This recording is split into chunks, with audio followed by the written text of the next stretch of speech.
Hey everyone, it's John here from Hot Take Hockey to talk about two trades, one specifically with the Devils in both trades. Obviously, I'm not in my usual setup, and I just want to make this clear. Obviously, videos are more high quality than this, and I'm in actually my childhood room right now, so maybe I'll do a little bit of a tour while I am home for a few days. But definitely, if you are new to the channel, please subscribe, smash that like button regardless, and leave your thoughts in the comment section below. So the first trade, which was earlier in the day, was the New York Islanders acquiring Andy Greene from the New Jersey Devils in exchange for a second-round pick and Quenneville. So Quenneville, somewhat of a throw-in this deal. I think you're looking more at that second-round pick as a very good return. And if you're talking about Lou Lamoriello, there's a lot of, I guess, backlash against Lou Lamoriello for sometimes overpaying for some of those experienced or old-fashioned kind of guys. Honestly, this is the trade deadline. You're going to pay higher prices. This is when we're talking about, yes, the Montreal Canadiens, they just signed Ilya Kovalchuk for nothing, but then at this point, they could flip him for at least a third-round pick, and that is what it is. Ilya Kovalchuk has gone off, and at this very moment, he is potentially worth a third or second-round pick. And I just think, if you're talking about the Devils, they made out big on these two deals. Getting a second-round pick and the deal that I want to focus on, which is trading Blake Coleman to the Tampa Bay Lightning and getting a first-round pick and Nolan Foote.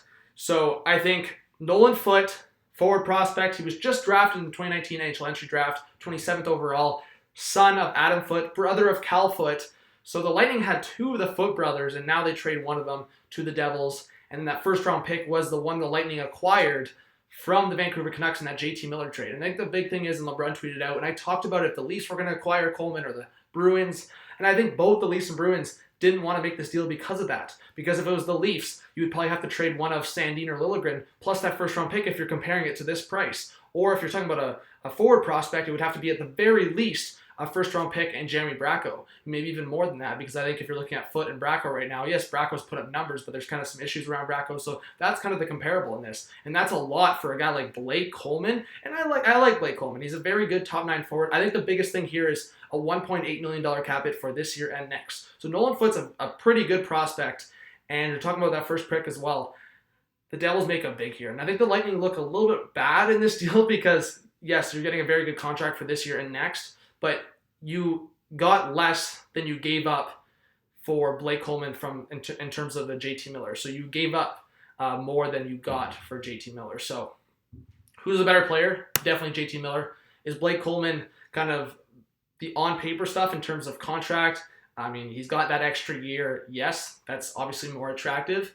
But you give a guy like JT Miller who is playing like a top line forward in the NHL right now. And I think if you're talking about Tom Fitzgerald, the interim GM for the Devils, he made out big here. Obviously, Ray Sherrill got fired. There were some question marks about that. He did make good trades in the past. We're talking about Taylor Hall for Adam Larson. But these are huge deals for the Devils. You're getting a first-round pick, a second-round pick, and Nolan Foote as the key additions. And all you gave up was Blake Coleman and Andy Greene. Huge wins for the Devils. Obviously, this makes the Lightning more and more a contender. They've been on a huge winning streak as I make this video. They're only 1 point behind the Bruins. Exact amount of games played. 10-game winning streak, I believe. The Lightning on our tear, and they just got better with this Blake Coleman acquisition. So thank you for watching. Try to make it short so the upload speed, because the Wi-Fi is not that great as well. So subscribe, drop a like, comment. This was John from Hot Take Hockey. Have a good one. Peace out.